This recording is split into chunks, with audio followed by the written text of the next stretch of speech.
प्रश्नावली 15 वर्त की परिधि एवं क्षेत्रफल। तो पहले वर्त होता है क्या, ये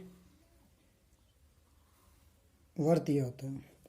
अब जो इस बिंदु से यहाँ से वापिस इस बिंदु तक ये जो दूरी होती है इसको बोलते हैं परिधि। वर्त है तो परिधि बोलते हैं, वरना बाकी के लिए इसको परिमाप बोलते हैं। और ये जो अंदर वाला भाग है इसको बोलते हैं क्षेत्रफल। ये इसको बोलते हैं क्षेत्रफल। तो वर्त की परिधि का फॉर्मूला क्या होता है, वर्त की परिधि होती है 2πr और r क्या होती है त्रिज्या। ये यहाँ से यहाँ तक ये होती है r त्रिज्या, और ये पूरा होता है, ये होता है व्यास जिसको d बोलते हैं। तो परिधि 2πr या फिर πd होती है, क्यों d बराबर क्या होता है 2r, तो 2r की जगह d। तो वर्त की परिधि का फॉर्मूला होता है 2πr या πd, और क्षेत्रफल का फॉर्मूला होता है πr² या फिर π/4d²। क्योंकि d बराबर होता है 2r, तो r की जगह d/2 पुट करते हैं, और r की जगह d/2 रखेंगे तो d का स्क्वायर और नीचे 2 होगा उसका 4 हो जाएगा। तो क्षेत्रफल का होता है ये फॉर्मूला। परिधि हमेशा क्या होती है मीटर या फिर सेंटीमीटर में होती है, और क्षेत्रफल मीटर स्क्वायर, सेंटीमीटर स्क्वायर या फिर इसको वर्ग मीटर भी बोलते हैं, वर्ग मीटर में होता है। अब अगर दो वर्त हो, जैसे सेकेंडरी एक ही केंद्र पर अगर दो वर्त हो, ये दो सेकेंडरी वर्त हो, अब इसका ये जो क्षेत्रफल है ये कैसे होगा, तो इसका फॉर्मूला क्या है, जैसे ये मान लो बड़े वाले की त्रिज्या r1 है, छोटे वाले की r2 है, तो क्या होगा, ये क्षेत्रफल क्या होगा, छायांकित भाग है जो, इसका फॉर्मूला क्या होगा, जैसे बड़ा वाला का क्षेत्रफल तो πr1 का स्क्वायर माइनस πr2 का स्क्वायर, या फिर पाई कॉमन ले लो तो r1 का स्क्वायर माइनस r2 का स्क्वायर। अगर दो वर्त है एक ही केंद्र पर, तो ये जो छायांकित भाग है इसका क्षेत्रफल का फॉर्मूला होता है ये। अब उदाहरण करते हैं, एक साइकिल का पहिया 11 किलोमीटर चलने में 5000 चक्कर लगाता है, तो पहिए का व्यास ज्ञात कीजिए। व्यास करना तो पहले कितनी दूरी है 11 किलोमीटर, तो इसको मीटर में बदल लेते हैं, 11 × 1000, 1 किलोमीटर 1000 मीटर होता है, तो कितना 11000 मीटर। 11000 मीटर लगाता है 5000 चक्कर में, तो एक चक्कर में दूरी, एक चक्कर की दूरी या फिर एक चक्कर की दूरी क्या बोलेंगे परिधि। तो परिधि कितनी हो गई 11,000/5000, यानी 11/5 मीटर हो गई। अब परिधि का फॉर्मूला क्या होता है, परिधि वर्त की परिधि का होता है 2πr या फिर πd, क्योंकि अपन को व्यास पूछा है तो सीधा d निकालते हैं। πd बराबर 11/5, तो d बराबर कितना होगा 11/5 इंटू पाई नीचे चली जाएगी, और पाई का मान कितना होता है 22/7, तो 11/5 इंटू 22/7, तो 7/10 यानी 0.7 मीटर ये। और अगर इसको सेंटीमीटर में लिखना चाहो तो 100 से गुणा कर लो, क्योंकि 1 मीटर में 100 सेंटीमीटर होते हैं। तो d बराबर 0.7 मीटर या फिर 70 सेंटीमीटर, ये पहिए का 15.1 का क्वेश्चन नंबर 2। एक वर्त की परिधि 44 मीटर है, तो वर्त का क्षेत्रफल ज्ञात कीजिए। परिधि दी हुई है, तो परिधि का फॉर्मूला क्या होता है 2πr बराबर हो गए 44, तो r निकालो, r बराबर कितना होगा 44/2π या फिर 22/π, 2 से 44 कितने पर, ठीक है r।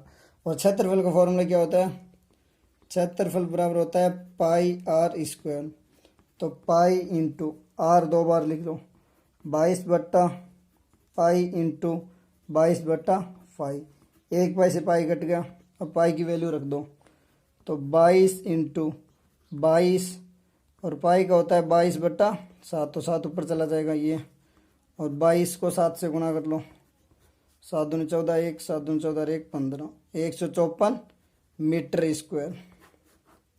क्षेत्रफल है तो हमेशा मीटर स्क्वायर में होगा, मीटर दिया तो मीटर। नंबर 3, एक अर्धवर्ताकार प्लेट की त्रिज्या 21 मीटर है, इसका क्षेत्रफल व परिमाप ज्ञात कीजिए। तो अर्धवर्ताकार है ये, ठीक, इसका क्षेत्रफल ये होगा। तो क्षेत्रफल क्या होता है, वर्त का क्षेत्रफल होता है πr², ये अर्ध है तो 2 से भाग दे दो, तो क्षेत्रफल क्या होगा πr²/2। अब r की वैल्यू दी हुई है, तो 22/7 इंटू 1/2, त्रिज्या 21, तो 21 इंटू 21, 7×21, 2 से 11, तो कितना हुआ 33 इंटू 21, तो क्षेत्रफल हो गया 33 इंटू 21, 21 63, 63 और 6, ठीक है, तो 693 मीटर स्क्वायर या फिर वर्ग मीटर। ठीक, अब परिमाप, तो परिमाप क्या होगा, परिमाप होगा परिधि, अर्धवर्त की परिधि प्लस व्यास। परिमाप क्या होता है, जैसे ये इस पॉइंट से इस पॉइंट तक ये तो होगा अर्धवर्त की परिधि और ये इसका व्यास, ये दोनों होगा। तो वर्त की परिधि क्या होती है 2πr और आधा/2 प्लस डी, तो πr प्लस डी वैल्यू रखते हैं। पाई क्या 22/7 इंटू आर है 21 प्लस डी बराबर क्या होता है 2r, तो 21×2 42, ठीक है, 7×21 22 66 प्लस 42, तो परिमाप कितना हुआ 6×2 8, 108 मीटर। ठीक है, अब क्वेश्चन नंबर 6, एक वर्ग की परिधि एक वर्ग के परिमाप के बराबर है यदि वर्ग का क्षेत्रफल 484 वर्ग मीटर हो तो वर्ग का क्षेत्रफल ज्ञात कीजिए। तो पहले वर्ग का क्षेत्रफल क्या होता है ए स्क्वायर, और ए स्क्वायर बराबर है 484, तो ए की वैल्यू कितनी होगी अंडर रूट में 484, और 484 किसका रूट होता है 22 का। ठीक है, ए की वैल्यू। अब दिया हुआ क्या है वर्ग की परिधि यानी 2πr बराबर किसके हैं वर्ग के परिमाप, और वर्ग के परिमाप का फॉर्मूला होता है 4 है। जैसे ये वर्ग है और ये इसकी भुजा है, तो यहाँ से ये वापस इस पॉइंट तक परिमाप हुआ, तो ए ये सारा ए होता है, तो 4a हो गया, ठीक है, और क्षेत्रफल a इंटू ए होता है।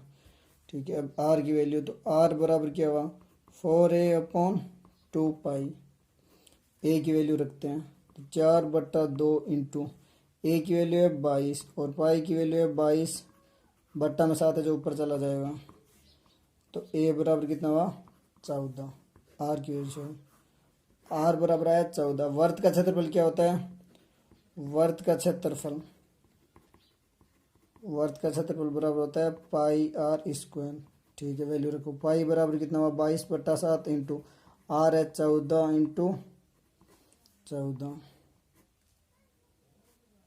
7×14, ठीक है, अब 22×2 44 इंटू 14, तो क्षेत्रफल कितना हुआ क्षेत्रफल बराबर 44 इंटू 14 गुना करो 14 को 56, 5 56 और 5 61, 661 वर्ग मीटर, ये इसका क्षेत्रफल है।